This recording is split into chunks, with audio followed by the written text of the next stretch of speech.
ಹೆಂಗೆ ಸೌಂಡ್ ಮಾಡ್ತಾಳೆ ನೋಡಂಗೆ. ಹಾಂ, ಹೊಸ ಬೆಲ್ಟ್ ಬಂದುಬಿಟ್ಟಿದೆ ರಾಣಿ. ತೋರಿಸಿ ಹೆಂಗೆ ಕಾಣಿಸ್ತಿದ್ದೀರಾ ಅಂತ.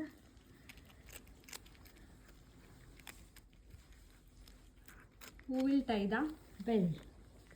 ಹಾಂ, ನೋಡಿ ನಾವು ಬೆಕ್ಕಿ ಗಂಟೆ ಕಟ್ಬಿಟ್ವಿ. ಹೆಂಗೆ ರಾಣಿ, ನಾವು ಎಲ್ಲರೂ ಕಳ್ಕೊಂಡು ಬಾ, ಬಾರಿಸ್ಬಿಡ್ತೀನಿ. 90 ರೂಪಾಯಿ ಕೊಟ್ಟಿದ್ದೀನಿ ಬೆಲ್ಟ್ಗೆ, ಗೊತ್ತಾಯ್ತಾ?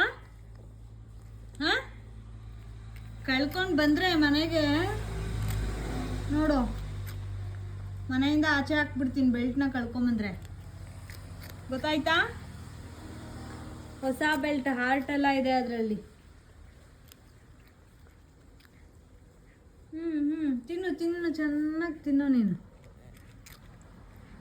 ನಿನಗೇನು ಕೊಡ್ತಿರ್ಲಿಲ್ಲ ರಸ್ಕ್ನ, ಬೆಲ್ಟ್ ಹಾಕ್ಕೊಳ್ಳಿ ಅಂತ ಕೊಟ್ಟಿದ್ದು. ಚೆನ್ನಾಗಿದೆ ಕಣೆ ರಾಣಿ. ಒಂಚೂರು ಸೌಂಡ್ ಮಾಡೋಣ.